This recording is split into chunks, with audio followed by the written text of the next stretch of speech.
Nous sommes à Harbin dans le nord de la Chine et il fait froid, genre très froid, avec des températures qui descendent jusqu'à moins 30 degrés. Et pourtant, chaque année en hiver, ça n'empêche pas des hordes de petites patates du sud d'émigrer vers le nord pour les vacances. Les petites patates du sud, c'est quoi? C'est le nom qu'on donne aux touristes, généralement des Chinois du sud, parce qu'ils sont tout mimi, tout mignons, tout hao que aïe. Alors que les habitants du nord, ils sont grands et ils sont forts, ils sont musclés. Enfin bref, cette année, les petites patates du sud, c'est nous.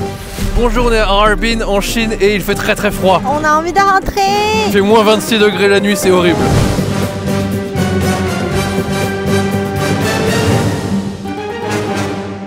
Je suis avec Nounours et on est prêt à aller affronter le froid. Nounours. C'est mon armure contre ma froid.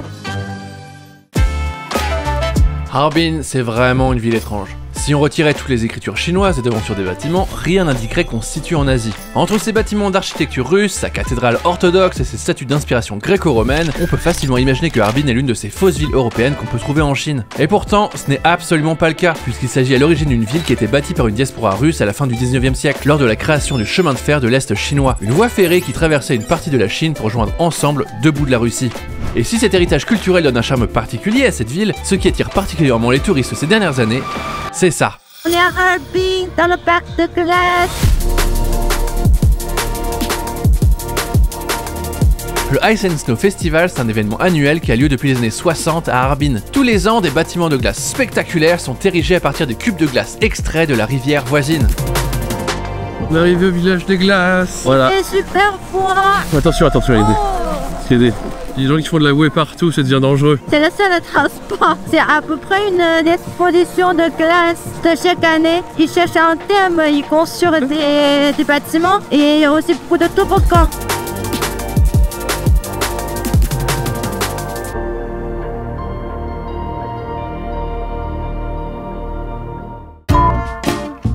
Là, qu'est-ce qu'on va faire? Le toboggan avec les bouées. Tu m'as dit à l'entrée, la dame elle voulait pas te laisser rentrer dans la queue, pourquoi? Parce qu'elle m'a dit les enfants on peut pas jouer. Maintenant t'habiller aussi. Qui met ça? Allez, c'est parti.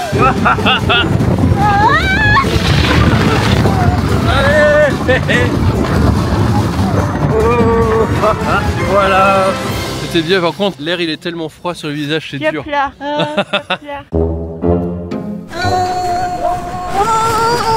C'est quoi ça? Je suis contente, ça. Il y a beaucoup de neige. T'as vu ça? Ça je reconnais, c'est l'endroit où il y a le boss final. Normalement tu montes tout en haut et là t'as le boss qui t'attend. Et tu perds. Non, bah, c'est fort. Non? Non? Pas trop. Ici c'est Pyro. C'est vrai? Non, c'est Les arbres jaunes avec le ruban rouge, là, c'est pour faire un feu. Tu veux faire un vœu? Non, je ne crois pas le dieu, moi. Bah enfin c'est symbolique. Bah là t'avais fait le vœu de m'épouser, ça a marché. Quand? Je suis pas au courant que j'ai fait ce vœu. On va aller faire les castings en deux.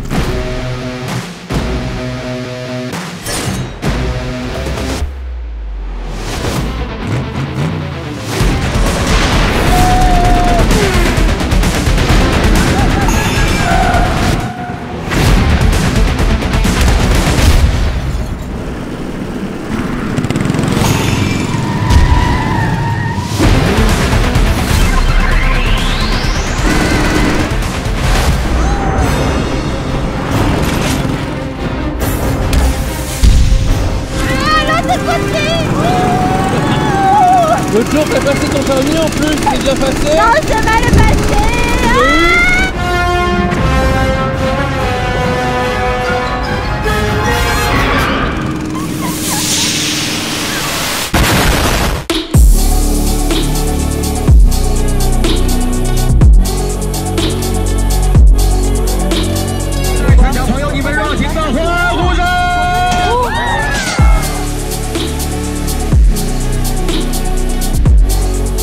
Dans la rêve, il y a beaucoup plus de couleurs que dans le jour. Ouais, c'est différent de la journée. Ouais. C'est beau, il fait froid. C'est vrai que la journée ça allait, et même le soir, quand il est moins 30 degrés, c'est bien dur. Mal aux pieds, je sens plus mes orteils. sort du parc. Bon, c'était sympa. C'est un peu fatigant, Ah, quand il fatigant, fait d'accord. froid et il y a beaucoup de monde. En fait, c'est ça le truc, c'est qu'il y a beaucoup d'activités, mais on peut quasiment pas les faire parce que la queue est immense. On a vu tout à l'heure le toboggan, pas celui qu'on a fait, mais l'autre. Les gens, ils ont attendu pour 3 heures pour le faire. Mais le parc est beau. Il y a des structures en glace, il y en a aussi en neige. Celles en neige sont moins intéressantes. Surtout cette année, il y a des trucs pour la France. Parce que c'est 60 ans, la relation entre la Chine et la France. Ouais, c'est pour ça qu'il y avait Notre-Dame et à côté de l'Arc de Triomphe. Voilà. Et on a vu aussi du Lancôme et Michelin. Les tutos de Emeric. Aujourd'hui, comment survivre à moins 30 degrés. Bon, du coup, la journée il fait quasiment moins 15 degrés. La nuit fait moins 30 degrés. Sachant que la nuit elle commence vers 16h30. On est suréquipé contre le froid. Rien qu'en haut, j'ai toujours un t-shirt sur moi. Par-dessus, je mets une première couche de t-shirt. C'est un t-shirt épais. C'est en soie et laine. Par-dessus, j'ai encore un deuxième t-shirt, le plus résistant au froid de Uniqlo normalement. Ensuite, par-dessus encore, j'ai un sweat. Et par-dessus, c'est pas fini. J'ai encore une doudoune. Celle-là, elle est légère, elle est facile à mettre. Et encore par-dessus, il faut mettre un manteau, mais pas n'importe quel manteau. Non, c'est le gros manteau d'hiver. Sachant qu'en bas aussi, on est suréquipé. On a 3 couches pareilles parce qu'on a une première couche simple. C'est pareil, c'est en soie et laine. Une deuxième couche, celle-là-ci, elle est vraiment beaucoup plus Ça, épaisse. c'est en laine avec, on peut voir épaisseur, hein. C'est bien épais. Surtout, il est vachement lourd celui-ci. Et par-dessus ces 2 couches, je mets un pantalon normal. En fait, c'est un pantalon, un jogging de sport normal. Et évidemment, des gants, c'est obligatoire. De temps en temps, pour manger, on les enlève rapidement. Au bout de 5 minutes, c'est horrible les mains. Et on est obligé de mettre ça sur la tête aussi. Bon, la plupart des gens, on a vu, ils ont des trucs mignons avec des oreilles et tout. Mais pareil, ça, c'est obligatoire. Ce qui est également important, c'est la pose des patchs chauffants dans les poches. C'est pour se chauffer les mains évidemment, mais également pour protéger ses appareils électroniques. Dites-vous qu'il fait tellement froid que ça affecte même les batteries de nos téléphones. Et celles-ci peuvent se vider intégralement en 40 minutes quand exposées à la température extérieure. Une fois qu'on a mis tout ça, là on est prêt à sortir. Donc voilà, je vais m'équiper, maintenant on va aller dehors, let's go!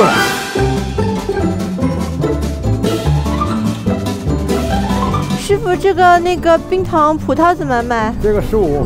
帮我拿一个。Du coup, moi j'ai pris un brochette de raisin. Raisin, donc ça c'est des raisins congelés. On est d'accord, il y a du sucre dessus. Ils sont pas congelés, mais il fait trop froid, ça devient congelé. Après, tu vois, t'as des piments, t'as des olives, je crois, et les prunes. T'as un concombre, regarde. Après, tu vois ici, les raisins, ils sont super grosses. Hein. Voici, je peux le croquer comme ils sont glacés. Trop bon, mais trop froid.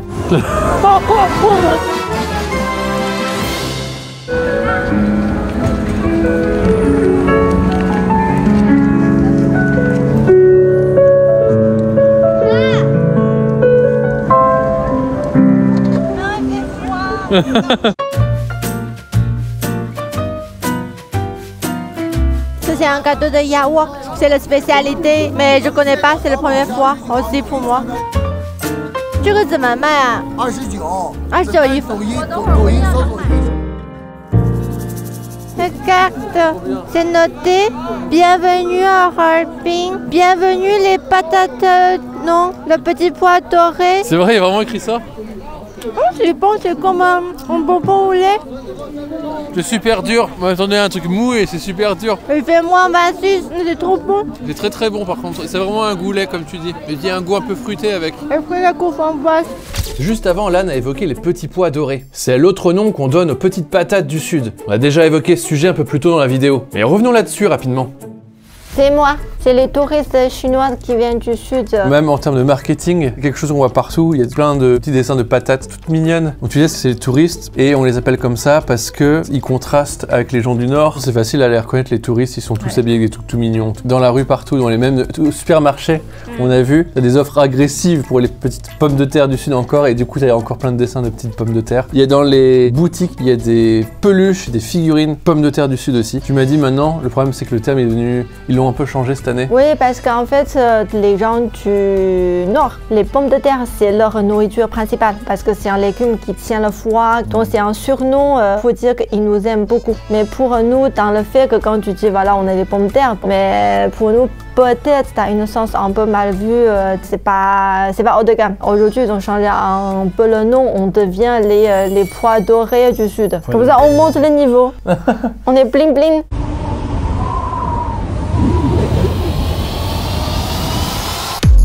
Ça va, Dan? veux un dragon. Il a beaucoup de pics. Un dragon des neiges.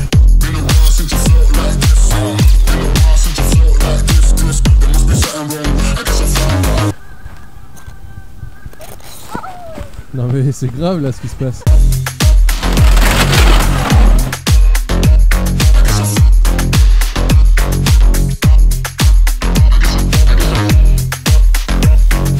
Oh, c'est super chaud.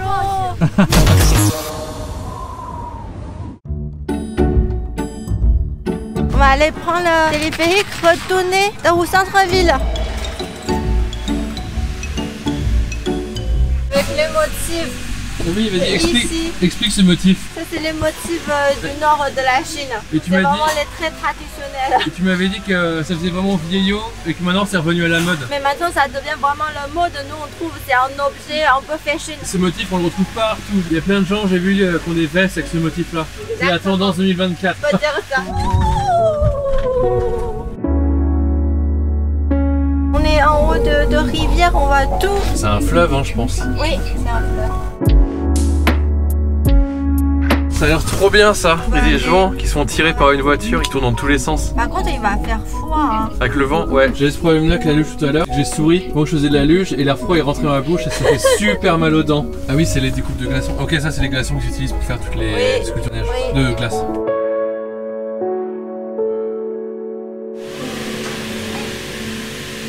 Style russe, style chinois.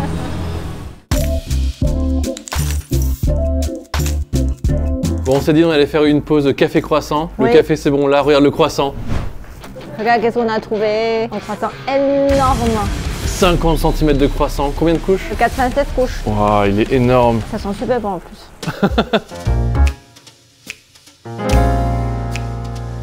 Ils sont partis avec notre croissant. Ils vont le couper, sinon on peut pas le manger. Un énorme croissant pour 2 personnes seulement. J'espère qu'on peut le finir. Les bâtiments ici sont vraiment bizarres. C'est vraiment style gothique. Oui, mais c'est comme le coup japonais. Pareil, c'est un peu rococo, gothique, Lolita, tu vois. Mais nous, on préfère le pic. En gros, le château gothique qui nous passionne le plus. Bon, du coup, c'est l'heure de goûter le croissant. Finalement, ça a l'air encore plus gros que ce que j'ai pensé en tranche. C'est vrai qu'il est super épais. Tu vas me dire ce que t'en penses. Ouh. Tous les croissants chinois. Du coup, c'est vraiment différent du croissant français. C'est pas si croustillant que le croissant français. Tu sens beaucoup moins le beurre. Ça a l'air d'être déjà beaucoup moins émietté. Mais dedans, c'est plutôt en texture, un peu comme un brioche. Oui, c'est vraiment les textures asiatiques, ouais. Oui, c'est la texture asiatique. Après, c'est pas le même beurre, donc c'est un beurre qui sent beaucoup moins. Genre moi, quelqu'un qui aime pas le beurre français, ça me va. Après, il est bien mou, tu vois, des textures très brioches. Là, les Français, par contre, ils voient un croissant mou comme ça. Mais ils ici, deviennent c'est fous. bien croustillant, hein, mais là, c'est bien mou. On va voir le vrai avis de français. C'est de la brioche, c'est pas un croissant. Mais c'est un brioche qui est pas sucré. Et la partie croustillante, ça représente que ça. Hein. Tout le reste, c'est vraiment tout mou. Mais c'est bon.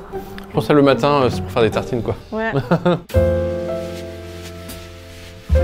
La ville, elle est peu connue selon les gens ici, mais parce qu'avant, il n'y a quasi pas de touristes. Ça vient de commencer cette année, c'est un peu explosé. C'est plutôt avant, bon, mais la ville est peu connue, il y a plein de choses bien comme nous on a fait et personne ne le sait. Personne ne fait de publicité, même les Chinois, ils viennent pas ici. Mais pour eux, la raison, c'est les gens au nord fait peur aux gens au sud. Ah ouais? Pour eux, c'est déjà le dialecte ici, mais comme en Chine, il y a beaucoup de dialectes, nous, on dit souvent le dialecte à Shanghai, dans la région shanghaïse. Quand nous, on parle, c'est comme la chanson. C'est tellement doux, c'est tellement agréable. Mais ici, quand les gens y parlent, t'as l'impression, il y a des gros mots qui est déjà dans leur phrase, mais c'est pas des gros mots dans le fait, mais c'est des manières de parler. Du coup, comme eux, ici, c'est les gens plutôt directs. Donc, quand ils te parlent, c'est aucune politesse, ils disent ce qu'ils veulent. Du coup, pour les personnes du sud, pour eux, c'est difficile à passer. Ça veut dire que, mais eux, il va sentir que t'es pas poli parce que tu parles fort. Il va sentir que t'es pas respectueux parce que t'as des gros mots dans des phrases. Mais sachant que non, pas du tout. Ici, les gens sont chaleureux, mais quand on sait que c'est très chaleureux, ça devient un peu vulgaire. Et donc, pour eux, c'est vraiment eux, ils ont une mauvaise image devant le peuple chinois. C'est ils sont un peu sauvages, ils sont un peu vulgaires, ils sont un peu violents. Et quand tu vas les conducteurs, ils disent dans la fenêtre, disant que allez, est-ce que tu viens du sud, c'est touriste, allez, tu vas où, je te ramène. Mais les gens, ils ont trop peur. Et c'est pour ça, aujourd'hui, tu vois les voitures, ils collent sur les codes de voiture, disant c'est gratuit, on est en équipe spécialement. Pour les patates douces qui viennent du sud, on va vous aider. Mais tu vois, tu as tous des services comme ça. Ils ont remis les tapis sur les chemins en descente de métro. Pour nous, nous on ne le glisse pas. Ils ont fait beaucoup de petites cabines autour de centre-ville pour que nous, quand on a froid, on peut rentrer dedans. On sent qu'ils ont fait beaucoup de choses pour les touristes qui viennent du sud. Il y a vraiment énormément de choses qui ont été mises en place pour les accueillir le mieux possible. Il faut montrer qu'eux, ils sont pas méchants. On est reparti avec les restes de notre croissant. Oui, le 2 tiers qui est resté. C'est bon, on va pouvoir manger du croissant pendant les 3 prochains jours là. Petit déj fait. Moins 23. Facile, mais 42. Là, on arrive dans un marché local, Oui, vraiment dehors. très local. On a essayé d'éviter le marché des touristes pour aller plutôt voir là où les vrais habitants vont acheter à manger. Oui, pas seulement acheter à manger, il fait des recours, ça. De légumes, des fruits, la viande. Ben, on va aller visiter ça maintenant. J'arrive plus à parler, j'ai froid.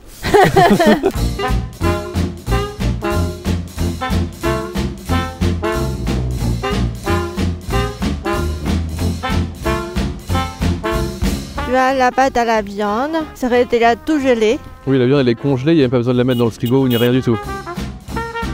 Le poisson, tu peux le mettre à l'air libre comme ça, il est déjà gelé. Juste à température de l'extérieur, il est gelé. C'est le congélateur naturel, là. Le poisson qui est vraiment posé par terre, il est congelé. Vraiment, même le sol, c'est trop marrant. Là, t'as des desserts. Ça, c'est des trucs un peu pékinois, et tout. Est-ce que je peux goûter celui-là, le noir? 他想尝这个，哎，你人太好了。Ah, c'est un boule au chocolat. Dedans, c'est du crème. Bon, c'est comme un Kinder presque. En fait, c'est bien, comme il fait très froid, il est gelé. Pour moi, c'est les rochers. Hein. Oui, c'est vraiment ça qui fait le rocher. C'est vraiment de tout. Tous les trucs qu'on est chez nous dans le congélateur, les pains et tout, ils sont là. Tout ça, normalement, c'est au congélateur? Tout ça, c'est congélateur. Hein. Ah bon? 不用了，帮我拿根油条吧。 Qu'est-ce que t'as acheté? J'ai acheté un beignet pour moi et une galette qui est régulière pour toi. Donc ça, moi, ce que tu m'as appris, ça ressemble à ça. Petite galette. C'est quoi dedans? C'est normal haricot rouge. Oh, ça, j'adore. Mais c'est pour ça qu'il faut t'acheter ça. En fait, c'est du régulier frit avec du haricot rouge à l'intérieur. J'ai l'impression qu'il y a aussi un peu de viande séchée, non? Non, ah si, t'as raison. Il y a un petit peu de viande séchée.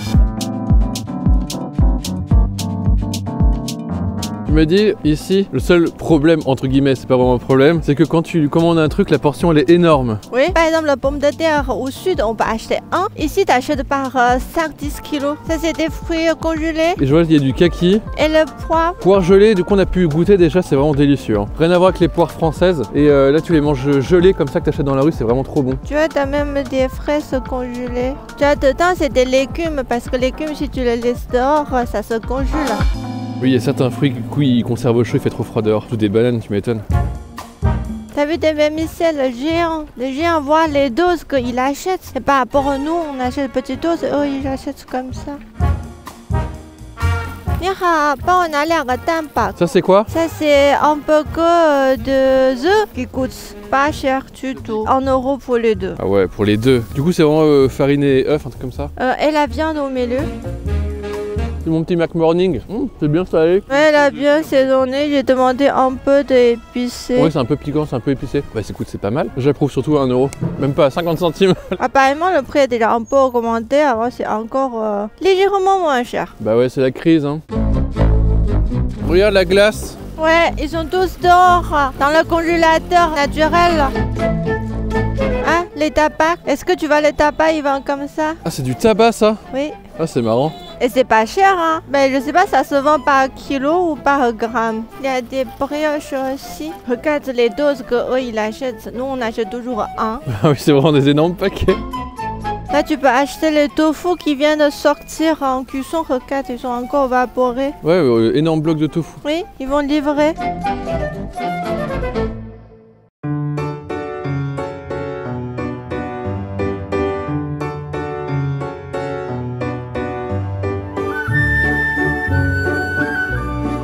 Bon bah j'espère que ce petit tour de Harbin vous a plu. Vous savez, nous on est rentrés, on est enfin au chaud, on a survécu. On est toujours vivants et on n'était pas malade. En fait c'est vrai qu'on est tellement bien protégé que même s'il fait très froid sur place, c'est pas quelque chose qu'on ressent beaucoup. On a assez chaud avec tous les vêtements qu'on porte, ce que je vous ai décrit un peu plus tôt dans la vidéo. Mais en fait malgré ça, en fait c'est au niveau des lèvres que c'est plus compliqué. Et déjà que moi de base j'ai du mal à articuler, mais que le froid c'est encore plus dur de parler. Et vraiment c'est vraiment compliqué. Mais bon voilà, on a réussi. Nous c'est vrai qu'on aimerait bien vous présenter un peu plus de villes comme Harbin dans le sens où les gens en fait se figurent assez bien Shanghai, Pékin, voient à peu près à quoi ça ressemble. Mais il y a beaucoup de villes en Chine et beaucoup de coins de la Chine tout court que les Françaises visualisent pas du tout, qui sont très surprenants en fait. On vous conseille pas de lire le routard. Encore il faut regarder en dehors du routard. Ah oui, à chaque fois qu'elle voit le routard en France qui présente la Chine, elle pète un cap parce que... C'est pas les vraies Chines. Mais du coup très bien, comme ça vous donne l'occasion de vous abonner à cette chaîne pour découvrir de futures vidéos sur la Chine, c'est parfait. Salut. Voilà, c'est Gilly qui vous dit au revoir.